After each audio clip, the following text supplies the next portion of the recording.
Jadi saya akan coba telepon Liana. Assalamualaikum Liana. Waalaikumsalam Mbak Nana. Halo, apa kabar? Aku nggak ganggu kan nih aku nelpon? Baik Mbak, senang banget di FC sama Mbak Nana. Iya. Bismillahirrahmanirrahim. Assalamualaikum warahmatullahi wabarakatuh.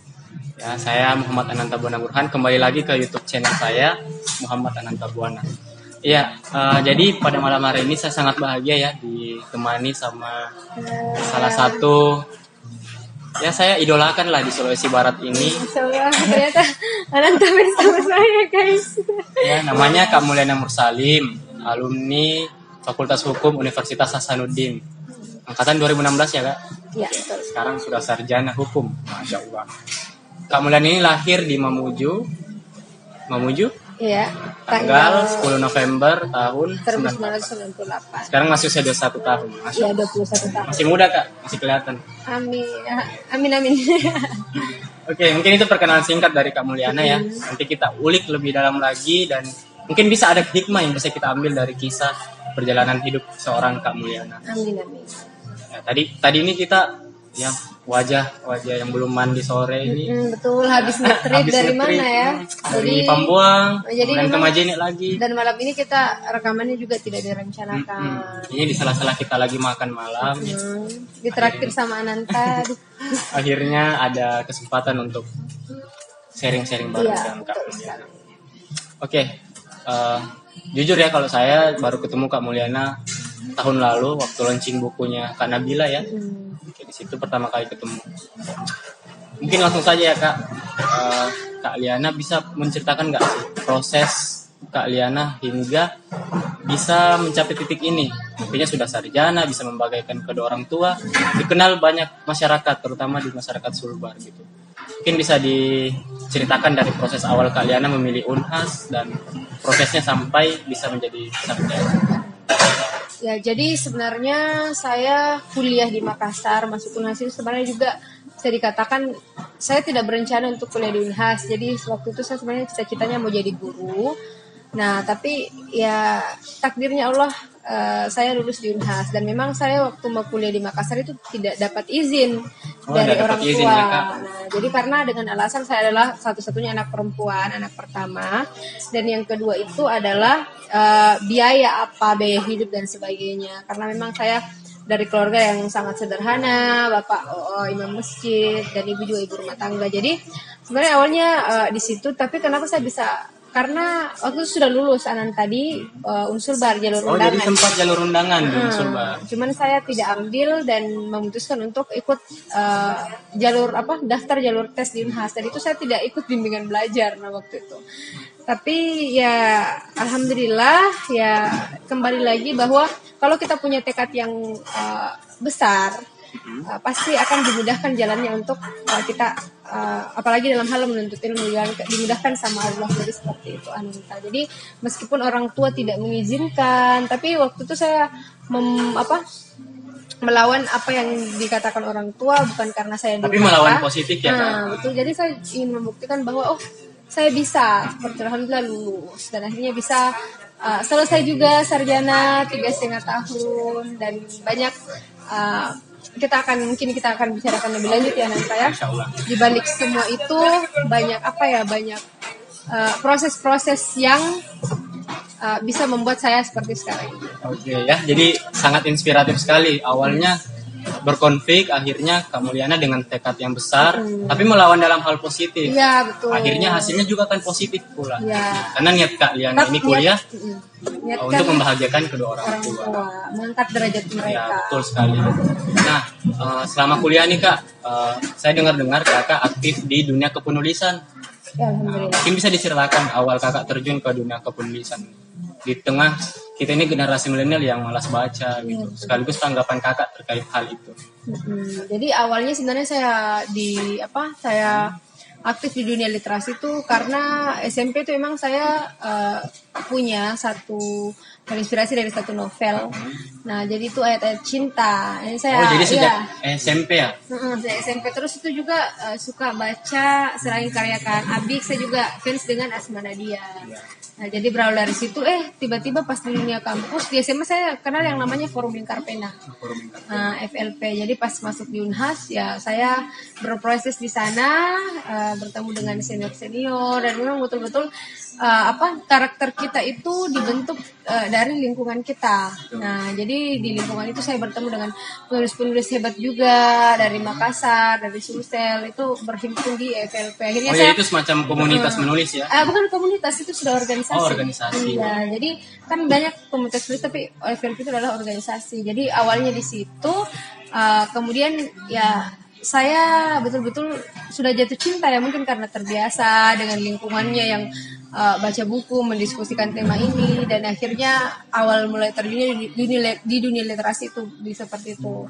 Nah, kalau terkait apa tadi? Pandangan kakak nih di tengah generasi milenial yang disebut sebagai generasi tunduk karena main gadget terus, artinya daya literasinya kurang. Bagaimana menanggapi hal tersebut?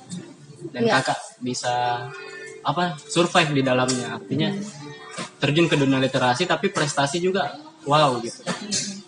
Ya sebenarnya, nah ini ya kelemahan kita sebagai generasi milenial ya. Soalnya kita tuh sudah ditunjang dengan berbagai aktivitas yang seharusnya justru bisa memudahkan kita. Yang mungkin kita bisa akses tulisan-tulisan dari gadget kita. Tapi ya kenapa sekarang faktanya ya generasi muda kita itu justru memanfaatkan ini hanya untuk bermain game. Atau bermedia sosial aja tanpa ada faedahnya. Iya, stalking, atau main TikTok dan sebagainya. Jadi sebenarnya begini, itu kembali dari diri kita juga Nanta. Sebenarnya kalau kita tidak memaksa diri kita untuk bisa lebih produktif ya. Saya mengatakan lebih produktif. Nah, seperti itu karena seperti ini sangat banyak sebenarnya akses-akses yang bisa kita akses lewat ini tulisan-tulisan apa. Nah, mungkin ya kembali lagi dari pribadinya dan mungkin juga tidak didukung dari lingkungannya Ananta kalau saya melihat itu. Nah sekarang kita itu lebih cenderung oke, kita berkumpul ya, tapi ya kita lihat juga dulu Ananta kita ini berkumpulnya dengan siapa sih sebenarnya. Nah kalau misalnya kita berteman, lingkungan kita. Kalau Ananta mungkin berkumpul dengan orang yang suka main game dan sebagainya, pasti Ananta akan terpengaruh. Seperti juga kalau saya sebenarnya kalau mau menumbuhkan itu, kalau tidak bisa secara pribadi itu harus memang didukung dari lingkungan. Mulailah sekarang teman-teman mungkin yang tidak suka baca, cari forum-forum atau mungkin lingkungan yang bisa membuat minat bacanya teman-teman itu lebih baik ya. Misalnya teman-teman masuk di komunitas literasi dan sebagainya, karena itu secara tidak langsung itu akan kita akan terbiasa dengan dunia itu dan kita juga akan ya karena saya awalnya seperti itu, saya juga tidak terlalu hobi baca waktu itu. Jadi sebenarnya itu. Dan juga harus pandai memanfaatkan teknologi Ananta. Ya betul sekali ya. Yang mana berfaedah, yang mana tidak gitu. Jadi ini mungkin kemampuan dari pribadi masing-masing. Betul. Bagaimana dia memanfaatkan teknologi. Ya itu tergantung pilihan kita mau ke positif kah atau ke hal-hal negatif, mau hal yang produktif atau non produktif.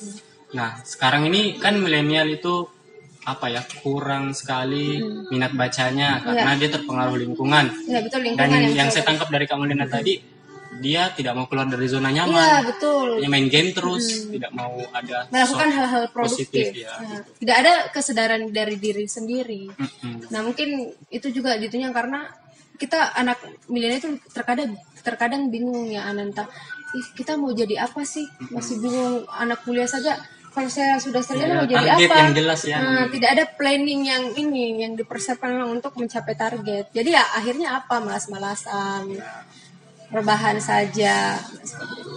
Jadi ini pesan untuk milenial nih, kalau mau ke hal-hal yang positif, hal yang produktif, artinya harus pintar memilih. Iya. Memilih lingkungan, memilih mentor ya, guru, dan memilih teman.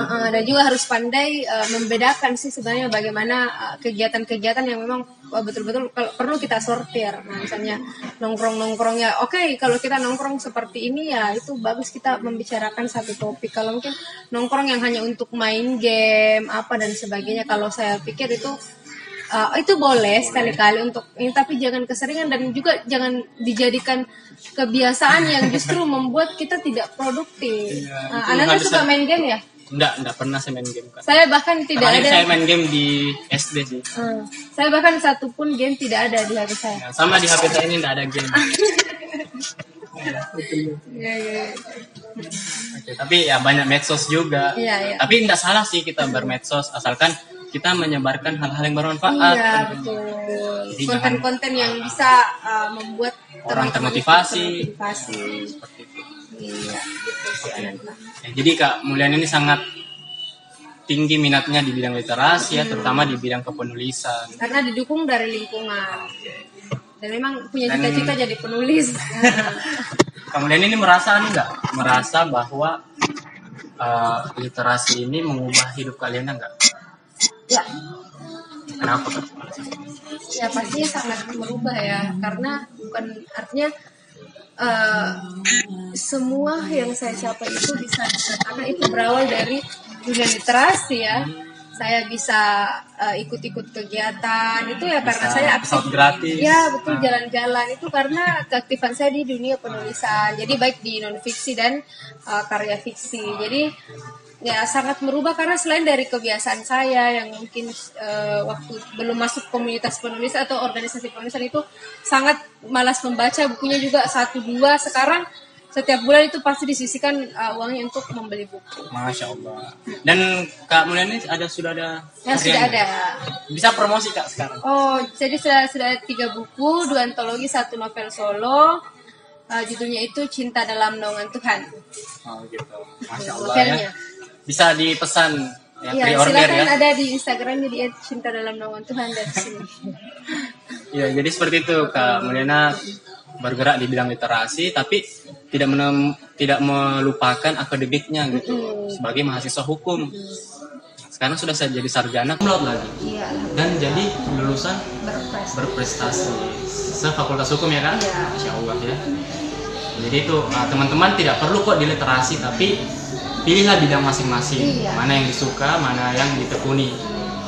Karena Kalau setiap orang menurut- itu hebat ya, Iya, Ananta, betul. dengan passionnya tersendiri, passionnya mereka sendiri. Kita diciptakan dengan potensi yang berbeda-beda dan potensi luar biasa pula. Tergantung bagaimana kita memanfaatkan. Kalian di seni bisa, di Di saya akademik boleh ya. di literasi bisa juga, itu tergantung. Tergantung. Kalau saya sih Kak lebih cenderung ke sains. Kalau sains, kalau saya Enggak, sosial ya. Nah, jadi kita ini ya kutub utara dan Tapi selatan sains berbeda ya. dan sosial itu akan ketemu kok. Oh, akan ketemu ya, Tapi insya Allah sains dan gimana? sosial. Doakan ya. Gak tahu ketemunya di mana, seperti di warung sini juga. Oh ya, betul.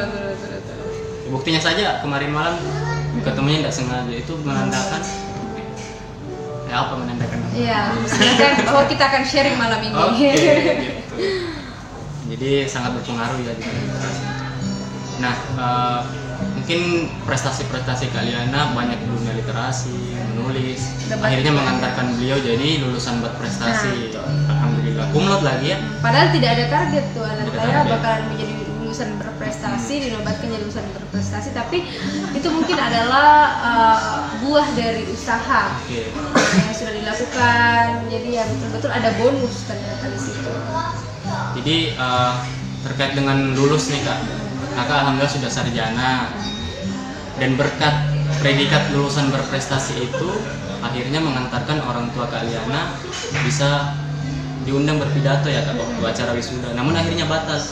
Nah mungkin kan bisa cerita sedikit kenapa sih proses wisudanya sampai bisa batal dan apa hikmah dari pembatalan wisuda itu? Iya, hikmahnya yang mana nih? Yang viral Iya, kemarin ya? ada yang viral-viral kemarin itu. Mungkin iya. teman-teman sudah tahu ya. Sudah bisa nebak apa. Jadi kenapa sebenarnya batal itu ya karena pandemi COVID-19. Nah, jadi waktu itu kan saya dapat predikat lulusan berprestasi. Jadi itu akan ada bapak saya itu akan sambutan di pada saat malam Ramadhan di depan seluruh sivitas akademika Unhas Fakultas Hukum. Nah, jadi waktu itu kita sudah direncanakan ya. Oh, perjalanan nanti berapa jam, nanti pakai pakaian ini, sambutan ini, dan ternyata H-1 Ananta, H-1 jam, H-2 wisuda itu, tapi 1 jam lagi perjalanan berangkat ya. Ya, orang tua saya mau berangkat ke Makassar, ya tiba-tiba surat rektor keluar katanya ditunda sampai belum ditentukan waktunya kapan. Jadi ya tentunya bapak saya baru pertama kali ke Makassar itu Ananta. Tiba-tiba ditunda. Jadi ya tidak jadi sambutan, tentunya kecewa ya. Karena sebenarnya saya juga ingin buktikan ke orang-orang bahwa di balik prestasi yang saya dapatkan selama ini di Makassar juga mungkin sudah biasa dipanggil jadi pemateri dan sebagainya, itu ada sosok yang jauh lebih hebat dari saya. Entah itu adalah orang tua saya, bapak saya dan ibu saya. Tapi ya kadarullah karena COVID ya tidak jadi. Akhirnya saya sempat kaget pada malam hari itu. Wah, ada yang diundang dan langsung di video call ya sama Mbak Najwa Shihab. Jadi saya juga tidak menyangka gitu, ini sebenarnya kenapa di balik banyak kisah itu kenapa Mbak Nana itu pilih orang Sulbar, bahkan bukan Sulbar ini kan provinsi baru. Iya. Kita jarang ya terekspos di pusat. Palingan anak-anak Jawa, dan memang banyak kisah ya yang inspiratif juga. Itulah mungkin kekuatan yang namanya narasi, kekuatan kata-kata ya.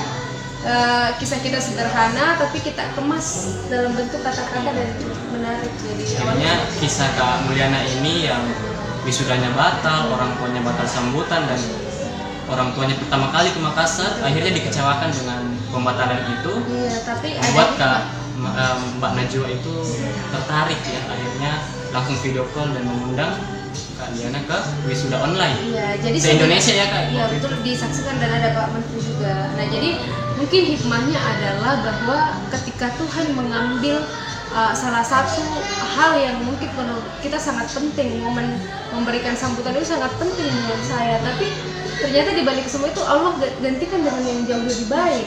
Nah, jadi pernah mendengar bahwa Allah itu ambil sesuatu yang mungkin sangat berharga menurut kita, termasuk momen yang sambutan itu, tapi ternyata Allah menggantikannya dengan hal yang jauh lebih baik.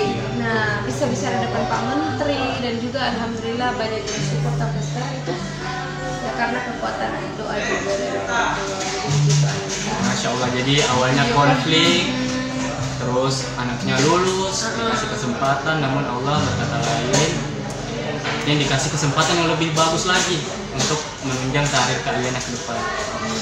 Dan ini luar biasa ya, kita bicara tentang provinsi yang baru, namun ini membanggakan karena orang tua Kak Diana mampu berpidato di depan menteri dan seluruh mahasiswa. Iya. Nah, jadi sebenarnya kemarin sih undang bukan saya, yang adalah bapak saya untuk memberikan pidato. Dan waktu itu memang bapak kaget juga ya, ini kenapa tiba-tiba ini kayak gitu ya, doanya bapak terjabah. Jadi mungkin Kak Diana yang paling deg-degan waktu itu bukan bapak ya. Betul, Masya Allah. Jadi bapak dilatih untuk pidato. Apalagi langsung ada Pak Menteri juga kan, Masya Allah. Jadi itulah hikmahnya nanti ketika kita bisa memaknai semuanya dengan sabar dan percaya bahwa di balik itu akan ada yang jauh lebih baik. Jadi itu buah dari kesabaran dan ketabahan hati dari seorang Kak Mulyana. Mungkin doa-doanya yang selama ini itu tidak dikabulkan tapi diganti menjadi satu. Dan juga mungkin doa dari orang-orang di sekitar saya yang sudah sangat baik. Terima kasih teman-teman. Jadi seperti itu. Ya alhamdulillah keviralan kemarin memberikan banyak berkah. Wow. Luar biasa juga sekarang sudah ada jadi S2 ya. Artis ya sekarang. Bisa dicek videonya nih. Najwa Shihab. Intinya sebenarnya saya alhamdulillah lewat itu saya memang kan cita-citanya itu ada 4 hal yang harus saya lakukan. Apa itu Kak? Yang pertama itu adalah saya harus menebarkan manfaat seluas-luasnya. Yang kedua adalah saya harus memberi senyum setulus-tulusnya. Nah, jadi supaya ada energi positif. Yang ketiga adalah saya harus mengulurkan tangan sepanjang-panjangnya membantu orang lain. Nah, yang keempat saya harus menginspirasi orang sebanyak-banyaknya. Oke, jadi dicatat ya 4 hal tips dari Kak Mulyana. Jadi melalui itu kemarin ya alhamdulillah sudah dimudahkan, sudah followersnya bertambah ya. Bukan masalah followers aja nih Kak, artinya bisa meningkatkan derajat keluarga. Betul. Bisa diminum dulu Kak sambil promosi Iya, apa iya. itu Kak? Ini botolnya bagus. Dan alhamdulillah ya sekarang Kak Mulyana dikenal di provinsi, di Kabupaten Mamuju dan Majene terutama, karena asalnya dari Majene juga tentunya nggak jauh dari Majene. Kemudian orang tuanya diangkat derajatnya, penghasilan Kak Mulyana ada, dilamar kerja ya. Iya, Di mana sekarang kerja Kak? Di Ombudsman. Ombudsman RI perwakilan Sumbar. Insya Allah. Sekarang dengar-dengar Kak Mulyana juga ya lolos di UGM ya? Ya, alhamdulillah lulus UGM. S2 ya? S2. Masya Allah. Oke. Tapi tahun depan baru masuknya, soalnya saya tidak suka kuliah online, jadi belum diverifikasi. Tapi tahun depan sudah kan juga usaha tes. Oke. Jadi cari pengalaman dulu ya di Sumbar ini dan Alhamdulillah ya Allah, saya juga tidak menyangka ya rezeki saya mengalir. alhamdulillah. Doakan. Sampai diundang gubernur, Kapolda waktu itu ya. Banyak ya yang undang ya. Saya sampai iri loh Kak. Saya tidak pernah diundang pejabat-pejabat seperti itu. Insya Allah ya ke Nah, depan. itulah kalau kita artinya niatkan betul-betul, itu kan tidak kita sengaja. Iya. Viralnya juga kemarin tidak disengaja. Intinya kita selalu berusaha untuk memberikan yang Yang terbaik. Dan yang paling penting ketulusan gitu Iya, ya. betul. Niatnya untuk beribadah. Nah, Jangan sampai proses kita ini tidak bernilai ibadah di sisi Allah. jangan juga mau viral karena dari hal-hal yang tidak baik. Ya, itu menginspirasi orang. Nanti terinspirasi tidak? Terinspirasi sekali. Waktu itu saya nonton malam proses Mbak Najwa Shihab video call sampai wisuda, nonton bareng loh itu di Samarinda. Terima kasih Ranta. Tante saya sampai menangis waktu itu. Saya hampir menangis juga. Udah sampai kan? Udah ketemu hari ini. Insya Allah ya. Oke, mungkin ini terakhir ya Kak Mulyana, mungkin bisa kasih pesan terhadap kami ini ya, mahasiswa, pemuda, terutama masyarakat di Sulawesi Barat. Bagaimana sih bisa agar kita bisa maju, memajukan Sumbar terutama, dan tentunya bisa membahagiakan kedua orang tua. Ya, berbicara soal motivasi, pemuda itu sebenarnya mau memilih dia jadi produktif itu terletak pada diri kita sendiri. Nah, saya selalu istilahkan seperti ini. Pemuda hari ini itu hanya dua, Ananta. Kalau dia bukan jadi kaum rebahan, berarti dia kaum pembawa perubahan. Masya Allah. Nah, jadi kita tinggal memilih, teman-teman mau memilih jadi kaum rebahan yang kerjanya cuma main game, medsos yang bagus kalau yang di Instagram itu akun-akun yang berfaedah, tapi kalau akun Instagram apa Si doi iya atau siapa? atau siapa itu kan saya pikir itu tidak terlalu ini ya seperti itu. Jadi ya kalau kita mau jadi kaum pembawa perubahan ya tentunya ya kita harus dimulai dari sekarang ya, karena kita tahu ya hasil mungkin daerah kita 10 tahun ke depan itu bahkan negara kita itu terletak dari apa pemudanya. Jadi bisa kita lihat. Jadi kalau saya sebenarnya pesannya ke teman-teman mahasiswa bahwa ya tetap lakukan kegiatan-kegiatan yang produktif. Nah, jangan jadi kaum rebahan saja. Nah, bisa jadi kaum rebahan tapi rebahan yang mungkin sering baca buku. Rebahan yang produktif, artinya ada kata produktif. Iya, ada produktifnya. Dan juga saya kalau untuk mahasiswa itu kan masa mahasiswa itu banyak ya yang bisa kita lakukan. Salah satunya itu kita bisa berorganisasi, berkompetisi, dan juga ya nilai akademiknya itu harus bagus. Jadi manfaatkanlah waktu teman-teman ini dengan menggunakannya untuk melakukan hal-hal yang berfaedah, daripada hindarilah kegiatan-kegiatan yang menghabiskan waktu hanya dengan ketawa sia-sia. Misalnya Tapi ketawa sekarang boleh. Iya boleh, misalnya nongkrong atau mungkin kita hobi nongkrong tapi tidak jelas pembahasannya. Mungkin mulai sekarang itu ubah kebiasaan itu. Mungkin kita bisa nongkrong tapi membicarakan hal-hal yang berfaedah, mendiskusikan satu topik dan sebagainya. Jadi kehidupan mahasiswa itu sangat banyak yang bisa kita lakukan, dan nanti kita bisa eksplor kemampuan diri kita, soft skill-nya kita apa, hard skill-nya kita apa. Jadi manfaatkan itu, karena jangan sampai nih masa muda kita itu, apalagi masa mahasiswa itu terbuang percuma. Kita hanya memegang selembar ijazah, tapi kita tidak punya pengalaman. Nah, karena itu yang akan menunjang kita nanti. Nah, kita harus berorganisasi, misalnya untuk teman-teman mahasiswa. Karena di organisasi itu kita akan mendapatkan banyak relasi, soft skill, kompetisi juga. Kompetisi itu kita akan bertemu dengan orang-orang yang jauh lebih hebat dari kita. Jadi secara otomatis kita akan bisa mengukur kemampuan diri kita sampai mana. Nah, dan juga itu ya jangan sepelekan nilai akademik. Kalau mahasiswa, saya tidak sepakat kalau katanya IPK itu tidak penting. Siapa bilang IPK tidak penting? IPK penting, cuman harus ditunjang dengan kemampuan yang lain. Jadi seperti itu sih pesannya untuk teman-teman mahasiswa generasi muda, utamanya yang di Sulbar ini ya.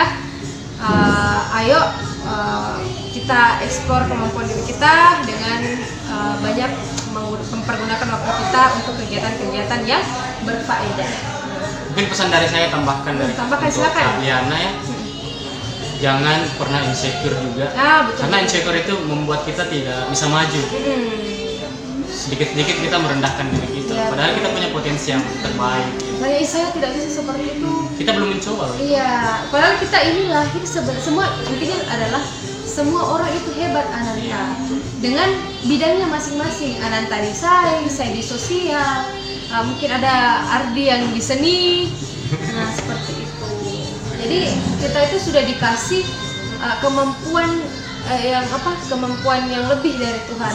Tinggal kita bagaimana mengasahnya. Nah, jangan rebahan terus Ananta, apalagi kuliah online ya.